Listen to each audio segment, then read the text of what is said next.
কলকাতা। স্থানীয় সংবাদ পড়ছি ধৃতি সেন শর্মা। বিশেষ খবর হলো, সংসদ ভবনে স্পোক কাণ্ড নিয়ে রাজনৈতিক চাপানুতোর অব্যাহত। মূল অভিযুক্ত ললিত ঝার সঙ্গে কাদের যোগসাজশ ছিল, এর তদন্ত হওয়া প্রয়োজন বলে বিজেপি দাবি করেছে। অন্যদিকে সিপিআইএম ওই ঘটনার জন্য কেন্দ্রকে দায়ী করেছে। তৃণমূল কংগ্রেস এ ব্যাপারে প্রধানমন্ত্রীর নীরবতা নিয়ে প্রশ্ন তুলেছে। প্রধানমন্ত্রী আজ বিকশিত ভারত সংকল্প যাত্রায় কেন্দ্রীয় সরকারের বিভিন্ন প্রকল্পের সুবিধাভোগীদের সঙ্গে কথা বলবেন। আজ বিজয় দিবস। 1971-এর ভারত পাকিস্তান যুদ্ধে ভারতীয় সেনা ও মুক্তি বাহিনীর জয় এবং স্বাধীন বাংলাদেশের আত্মপ্রকাশ উদযাপন করতে নানা অনুষ্ঠানে দিনটি পালিত হচ্ছে। পূর্ব রেলের শিয়ালদা ডিভিশনের রানাঘাট লালগোলা শাখায় ট্রাফিক ও পাওয়ার ব্লকের দরুন আজ ওই শাখায় বেশ কয়েকটি ট্রেন বাতিল। WBCS এর প্রিলিমিনারি পরীক্ষার দিনে এর ফলে পরীক্ষার্থীরা সমস্যায়। গুয়াহাটির ইন্দিরা গান্ধী অ্যাথলেটিক স্টেডিয়ামে গতকাল ISL ফুটবলের ম্যাচে মোহনবাগান সুপার জায়ান্ট 3-1 গোলে নর্থ ইস্ট ইউনাইটেড FC কে হারিয়ে দিয়েছে। আসি বিস্তারিত খবরে। সংসদ ভবনে স্মোক কাণ্ড নিয়ে রাজনৈতিক চাপানুতোর অব্যাহত। এই ঘটনায় মূল অভিযুক্ত ললিত ঝার সঙ্গে কাদের যোগসাজশ ছিল, কারা এর পেছনে রয়েছে তার তদন্ত হওয়া প্রয়োজন বলে বিজেপির রাজ্য সভাপতি সুকান্ত মজুমদার মন্তব্য করেছেন। দিল্লি থেকে ফিরে গত সন্ধ্যায় বিমানবন্দরে সাংবাদিকদের তিনি বলেন, দেশ বিরোধী যে কোনো কাজের সঙ্গে বারবার কলকাতার নাম উঠে আসছে এবং তৃণমূল কংগ্রেসের নামও জড়িয়ে যাচ্ছে। দেশ বিরোধী যে কোনো কাজের সাথে তৃণমূল কংগ্রেসের নাম কেন জড়িয়ে যাচ্ছে? আপনার আধার কার্ড নেই, ভোটার কার্ড নেই, ভোটে নাম তুলতে হবে, তৃণমূল নেতাদের সাথে যোগাযোগ করুন। ধোঁয়া কাণ্ডের মাস্টার মাইন্ড নাকি কলকাতার। এই যদি হয় তো স্বাভাবিকভাবে তো তদন্ত হওয়া উচিত। সাংসদের কাছে যদি তার কোনো ভোটার এসে বলে, সে যে কোনো রাজনৈতিক দলের হোক, 5 দিন আমি লোকসভার প্রসিডিংস দেখতে যাব, সাংসদের কাছে কি সেই মেশিনারি আছে যে সে চেক করে দেখবে যে সে নকশাল কিনা? পাস দেওয়ার জন্য যদি প্রতাপ সিনহা দায়ী হন, তাহলে পার্থ চট্টোপাধ্যায়কে টিকিট দেওয়ার জন্য, মন্ত্রী করার জন্য মমতা বন্দ্যোপাধ্যায় দায়ী। দলের বিধায়ক তাপস রায়ের সঙ্গে ললিত ঝায়ের ছবি এক্স হ্যান্ডেলে শেয়ার করায় তার বিরুদ্ধে অপপ্রচারের অভিযোগ তুলে তৃণমূল কংগ্রেসের তরফে মামলা করার হুঁশিয়ারির প্রেক্ষিতে সুকান্ত বাবু বলেন, তৃণমূল তার বিরুদ্ধে মামলা করতেই পারে, তিনি তার জন্য প্রস্তুত। এদিকে সিপিআইএম নেতা বিকাশ রঞ্জন ভট্টাচার্য সংসদের ওই ঘটনার জন্য কেন্দ্রকেই দায়ী করেছেন। নদিয়ার কল্যাণীতে গত সন্ধ্যায় বইমেলার উদ্বোধন করে তিনি বলেন, ব্যর্থতা কেন্দ্রীয় সরকারের, ব্যর্থতা দেশের স্বরাষ্ট্রমন্ত্রীর, এই ব্যর্থতা থেকে এড়াবার জন্য এইসব গল্প তৈরি করছে। আমার সঙ্গে আপনার ছবি আজকে আছে, পরবর্তীকালে আমি একটা যদি অপকর্ম করি তাহলে আপনার সঙ্গে আমার চুক্তিভিত্তিক অপকর্ম হলো। এই সমস্ত যুক্তি যারা দেন তারা প্রকৃতপক্ষে আসল তথ্যকে এড়াবার চেষ্টা করছেন। আমার নিজের আশঙ্কা, যেমন পুলওয়ামা করা হয়েছিল 2019-এর নির্বাচনের আগে, 2024-এর নির্বাচনের আগে এরকম একটা ঘটনা তৈরি করা হয়েছে যাতে মানুষ খানিকটা বিভ্রান্ত হন এবং মানুষের আবেগে সুশ্রুতি দেওয়া যায়। তৃণমূল কংগ্রেসও সংসদ ভবনের নিরাপত্তা লঙ্ঘনের ব্যাপারে প্রধানমন্ত্রী ও স্বরাষ্ট্রমন্ত্রীর নীরবতা নিয়ে প্রশ্ন তুলেছে। দলের নেত্রী শশী পাজা গত সন্ধ্যায় সাংবাদিকদের বলেন, ভারতীয় জনতা পার্টির এমপি প্রতাপ সিনহা যে প্রবেশ করলেন এবং জাতীয় নিরাপত্তার একটা বড় প্রশ্নের মুখে দাঁড়িয়ে রয়েছে, তাকে রিজাইন করতে হবে এবং লোকসভা থেকে তাকে বহিষ্কার করতে হবে। এক, দ্বিতীয়ত 2 দিন হয়ে গেছে ঘটনা, আজ অব্দি গৃহমন্ত্রীর কোনো স্টেটমেন্ট দেখিনি। প্রধানমন্ত্রী কেন লোকসভা কিংবা রাজ্যসভায় এসে ক্লারিফিকেশন দিচ্ছেন না? এই 3টে দাবিতে আমরা অনড় থাকছি।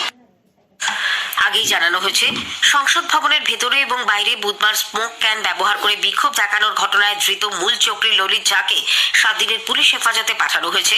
পশ্চিমবঙ্গের সঙ্গে ললিতের যোগাযোগ ছিল বলে জানা গেছে। তিনি দীর্ঘদিন কলকাতায় ছিলেন। এছাড়া বাগুইহাটি অঞ্চলের হেলা বটতলার পালপাড়াতে প্রায় 3 বছর বাবা মা ও ভাইয়ের সঙ্গে ভাড়া থাকতেন। প্রধানমন্ত্রী নরেন্দ্র মোদী আজ বিকশিত ভারত সংকল্প যাত্রায় কেন্দ্রীয় সরকারের বিভিন্ন প্রকল্পের সুবিধাভোগীদের সঙ্গে কথা বলবেন এবং বক্তব্য রাখবেন। ভিডিও কনফারেন্সের মাধ্যমে এই অনুষ্ঠান হবে বিকেল 4টে।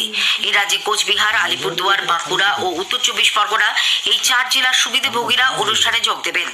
বাঁকুড়ায় শিক্ষা প্রতিমন্ত্রী সুভাষ সরকার, কোচবিহারের মন্ত্রী নিশীথ প্রামাণিক, আলিপুরদুয়ারে জন মাল্লা এবং বনগাঁয় শান্তনু ঠাকুর উপস্থিত থাকবেন। উল্লেখ্য, কেন্দ্রের বিভিন্ন কল্যাণমূলক প্রকল্পের সুবিধে প্রাপকদের কাছে নির্দিষ্ট সময় পৌঁছে দিতে সারা দেশে এই বিকশিত ভারত সংকল্প যাত্রার কর্মসূচি চলেছে। রাজ্যপাল সিভি আনন্দ বোস বলেছেন, রাজ্যের বিশ্ববিদ্যালয়গুলিতে উপাচার্য নিয়োগ নিয়ে সৃষ্টি হওয়া জটিলতার সমাধান আলোচনার মাধ্যমেই করা সম্ভব। এক্ষেত্রে আইনকে অনুসরণ করতে হবে। তিনি গতকাল বর্ধমান বিশ্ববিদ্যালয়ে আয়োজিত বিকশিত ভারত কর্মসূচিতে যোগ দিয়ে সাংবাদিকদের এ কথা বলেন। বিকশিত ভারতের ভাবনাকে বাস্তবায়িত করতে বিশ্ববিদ্যালয়গুলির গুরুত্বপূর্ণ ভূমিকার কথা উল্লেখ করে রাজ্যপাল বলেন, রাজ্যের বিশ্ববিদ্যালয়গুলির মানোন্নয়ন করে সেগুলিকে দেশের সেরা তৈরি করতে তিনি এই শিক্ষা প্রতিষ্ঠানগুলি পরিদর্শন করছেন। রাজ্যে সরকারি ও সরকারি সাহায্যপ্রাপ্ত বিদ্যালয় এবং হাই মাদ্রাসার প্রধান শিক্ষক শিক্ষিকারা শিক্ষার সঙ্গে যুক্ত নয় এমন বিষয়ের বাইরে শিক্ষা প্রতিষ্ঠানগুলিকে রাখার দাবি জানিয়েছে। পূর্ব মেদিনীপুরের দীঘায় গতকাল প্রধান শিক্ষক শিক্ষিকাদের সংগঠন advanced society for headmasters and হেডমিস্ট্রেসের 3 দিনের মাসিক সম্মেলন শুরু হয়েছে। স্থানীয় সংবাদ সূচির আকাশবাণী কলকাতা কেন্দ্র থেকে। আজ বিজয় দিবস। 1971 সালের ভারত পাকিস্তান যুদ্ধে ভারতীয় সেনা ও মুক্তি বাহিনীর জয় এবং স্বাধীন বাংলাদেশের আত্মপ্রকাশ উদযাপন করতে এপার ও ওপার বাংলা দুই বাংলাতেই নানা অনুষ্ঠানে দিনটি পালিত হচ্ছে। কলকাতায় এই উপলক্ষে সেনাবাহিনীর পূর্বাঞ্চলীয় প্রধান কার্যালয় ফোর্ট উইলিয়ামে গতকাল 2 দিনের বিজয় দিবস অনুষ্ঠানের সূচনা হয়। এর উদ্বোধন করেন ভারতের পূর্বাঞ্চলীয় কমান্ডের সেনা প্রধান লেফটেন্যান্ট জেনারেল রানা প্রতাপ কলিতা। বীর শহীদদের প্রতি শ্রদ্ধা জানাতে একটি প্রদর্শনীরও আয়োজন করা হয়। একটি প্রতিবেদন। প্রতি বছরের মতো এবারও কলকাতায় বর্ণাঢ্য অনুষ্ঠানের আয়োজন করা হয়েছে। সেনাবাহিনীর পূর্বাঞ্চলীয় কমান্ডের উদ্যোগে আয়োজিত এই অনুষ্ঠানে 71-এর যুদ্ধে অংশগ্রহণকারী অবসরপ্রাপ্ত সেনাকর্মী ও প্রাক্তন মুক্তিযোদ্ধারা শহরে এসেছেন। সকালে ফোর্ট উইলিয়ামের বিজয় স্মারকে মাল্যদান অনুষ্ঠানের মধ্যে দিয়ে কর্মসূচির সূচনা হবে। পূর্বাঞ্চলীয় সেনা কমান্ডার সহ বহু বিশিষ্ট ব্যক্তি ওই অনুষ্ঠানে উপস্থিত থেকে বীর শহীদদের স্মৃতি তর্পণ করবেন। বিকেলে ভিক্টোরিয়া মেমোরিয়াল চত্বরে এক সাংস্কৃতিক অনুষ্ঠানেরও আয়োজন করা হয়েছে। এছাড়া কলকাতায় স্থিত বাংলাদেশের উপদূতাবাস বিজয় দিবস উপলক্ষে একগুচ্ছ কর্মসূচি নিয়েছে। অভিরূপ ভট্টাচার্য, আকাশবাণী সংবাদ, কলকাতা। বিভিন্ন সরকারি সামাজিক সুরক্ষা প্রকল্পের সুবিধে সাধারণ মানুষের কাছে পৌঁছে দিতে রাজ্য জুড়ে শুরু হয়েছে 8ম দফায় দুয়ারে সরকার শিবির। গত সন্ধ্যা পর্যন্ত রাজ্যে 9,094 শিবিরের আয়োজন করা হয়। সেগুলিতে 4,57,508 জন নাগরিক অংশ নিয়েছেন। উল্লেখ্য, 36টি পরিষেবার আবেদন গ্রহণের জন্য প্রথম দফায় 30 তারিখ পর্যন্ত 1,02,028টি শিবির আয়োজনের লক্ষ্যমাত্রা নেওয়া হয়েছে। 100 দিনের কাজে দক্ষিণ 24 পরগনার 112 জন বঞ্চিত শ্রমিকের প্রাপ্য অর্থ তৃণমূল কংগ্রেসের পক্ষ থেকে দেওয়ার কাজ শুরু হয়েছে। মগরাহাট পশ্চিম ও কাকদ্বীপ বিধানসভার কয়েকজনকে বৃহস্পতিবার এই টাকা দেওয়া হয়। শহরে ঐতিহ্যবাহী ট্রাম চালানোর বিষয়ে পুর ভবনে গতকাল এক বৈঠক বসে। রাজ্যের পুর নগরোন্নয়ন মন্ত্রী মেয়র ফিরহাদ হাকিম বৈঠকের পর জানান, মহানগরীর ব্যস্ত রাস্তায় বর্তমান পরিস্থিতিতে ট্রাম চালানো খুবই ঝুঁকিপূর্ণ, কিন্তু এর ঐতিহ্য রক্ষাও গুরুত্বপূর্ণ। একটা জায়গায় আমরা হেরিটেজ রেখে খিদিরপুর টু স্ম্যানেট এই ট্রাম রুটটা চালালে কোনো অসুবিধা নেই এবং ওটা একটা হেরিটেজ রক্ষা হয়। যেটা কমিটিতে অন্যান্য লোকের বক্তব্য ছিল, সে ট্রামটাকে আগে চালানো হতো গ্রিন ট্রান্সপোর্টেশন। এখন যা মেট্রো রেল নেটওয়ার্ক কলকাতার চারিদিকে এসে গেছে, মেট্রো রেল চালানো মানেই তো গ্রিন ট্রান্সপোর্ট চালানো। তো সেখানে ট্রামের দরকার আছে। ট্রামের শুধু এখন দরকার হচ্ছে হেরিটেজ রক্ষা। রাজ্যের পরিবহন মন্ত্রী স্নেহাশিস চক্রবর্তী বলেন, শহরে বেশ কিছু রুটে ট্রাম চালানো যাবে কিনা বা তুলে দেওয়া হবে কিনা সে বিষয়ে রাজ্য সরকার যে নীতি অবলম্বন করেছে হাইকোর্টকে তা জানানো হবে। উল্লেখ্য, ট্রামের আধুনিকীকরণ ও পুনরুজ্জীবন সংক্রান্ত বিষয় নিয়ে রাজ্য সরকারকে কলকাতা হাইকোর্ট যে রিপোর্ট জমা দিতে নির্দেশ দিয়েছে তার প্রেক্ষিতেই এই বৈঠক। পূর্ব রেলের শিয়ালদা ডিভিশনের রানাঘাট লালগোলা শাখার বাগকুল্লা ও কৃষ্ণনগরের মধ্যে লেভেল ক্রসিং এবং বেথুয়াঢড়ি ও দেবগ্রাম স্টেশনের মধ্যে লেভেল ক্রসিং এর পরিবর্তে সাবওয়ে তৈরির জন্য আজ সকাল 9:50 থেকে সন্ধ্যে 7:50 পর্যন্ত ওই শাখায় আপু টাউন লাইনে ট্রাফিক ও পাওয়ার ব্লক থাকবে। এই কারণে আজ ওই শাখায় 16টি ট্রেন বাতিল করা হয়েছে। কিছু ট্রেনের যাত্রাপথ সংক্ষিপ্ত করা হচ্ছে। হাজারদুয়ারি এক্সপ্রেস সহ কয়েকটি ট্রেনের সময়সূচিরও পরিবর্তন করা হয়েছে। এদিকে পশ্চিমবঙ্গ পাবলিক সার্ভিস কমিশনের WBCS এক্সিকিউটিভ প্রিলিমিনারি পরীক্ষা আজ। তার মধ্যেই এই ট্রেন চলাচল বন্ধ থাকার খবরে পরীক্ষার্থীরা সমস্যায় পড়েছেন। হাওড়ার বিশিপুরে গতরাতে স্টেশনে ঢোকার মুখে আপ বম্বে মেলের কাপলিং খুলে যায়। এর ফলে ইঞ্জিন সহ দুটো বগি অল্প কিছুটা এগিয়ে যায়। চালক বুঝতে পারায় ব্রেক কষেন।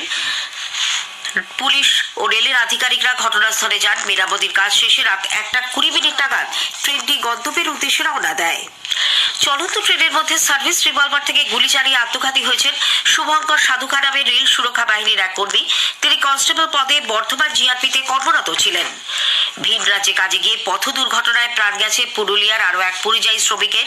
পুঞ্চার পাক বিড়রা গ্রাম থেকে মহারাষ্ট্রের মুম্বাইতে কাজে গিয়েছিলেন একমাত্র রোজগেরে 27 বছর বয়সী বিজয় মাহাতো। গত 13 ডিসেম্বর পথ দুর্ঘটনায় তিনি প্রাণ হারান। গুয়াহাটির ইন্দিরা গান্ধী অ্যাথলেটিক স্টেডিয়ামে আইএসএল ফুটবলের ম্যাচে মোহনবাগান সুপার জায়ান্ট 3-1 গোলে নর্থ ইস্ট ইউনাইটেড এফসিকে হারিয়ে দিয়েছে। মোহনবাগানের পক্ষে গতকাল দীপক টাংরি, জেসার কামিজ, শুভাশিস বসু এবং নর্থ ইস্ট ইউনাইটেডের ফাল্গুনি সিং গোল করেছেন। 7 ম্যাচে 19 পয়েন্ট নিয়ে লিগ তালিকার তৃতীয় স্থানে রয়েছে মোহনবাগান। স্থানীয় সংবাদ শেষ হলো।